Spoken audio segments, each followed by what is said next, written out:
Olá pessoal, aqui é a professora Eliane e nós vamos dar continuidade então nesse terceiro vídeo à análise de alguns exemplos usando as leis de Newton.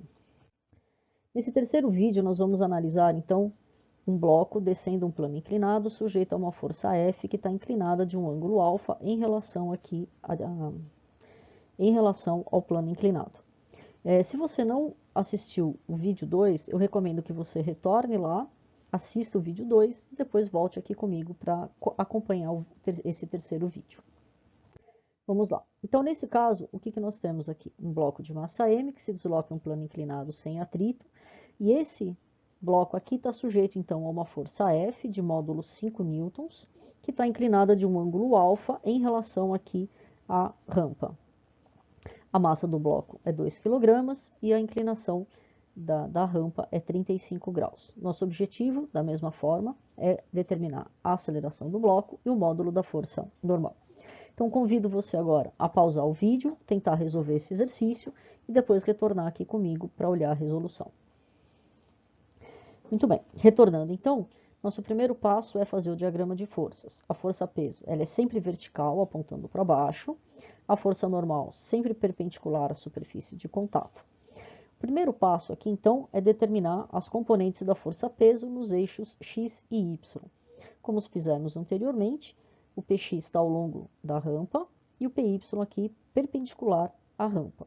O ângulo θ é o ângulo entre a força-peso e a componente Py.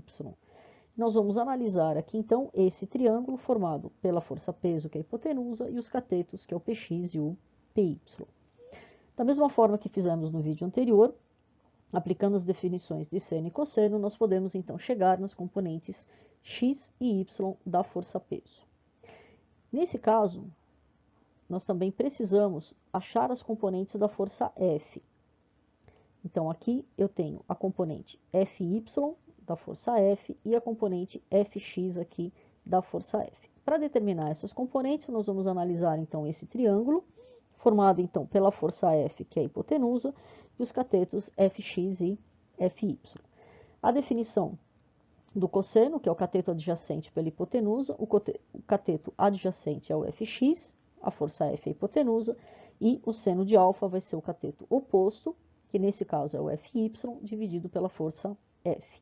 Dessa forma, então, nós temos as componentes Fx, F cosseno alfa, e Fy, F cosseno alfa, que são as componentes, então, dessa força F. Feita, então, essa decomposição de forças, nós podemos, então, ir para a aplicação da segunda lei de Newton nos eixos x e y.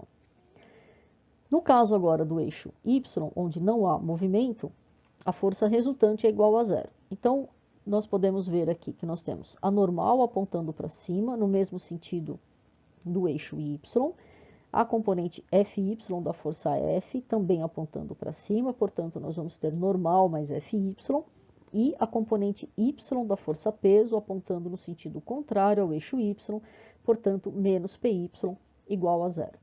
Então, nesse caso aqui, vamos observar novamente que a força normal não é igual à força peso e nem igual ao Py.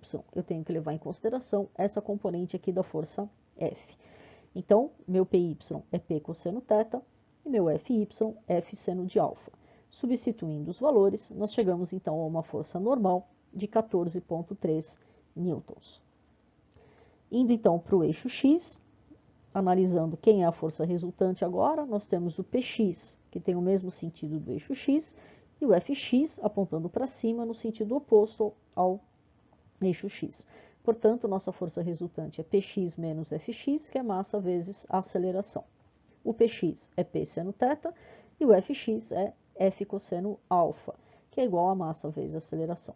Substituindo, então, os valores, nós chegamos a uma aceleração de 3,27 metros por segundo ao quadrado. Muito bem, encerramos aqui esse vídeo e nos vemos em breve.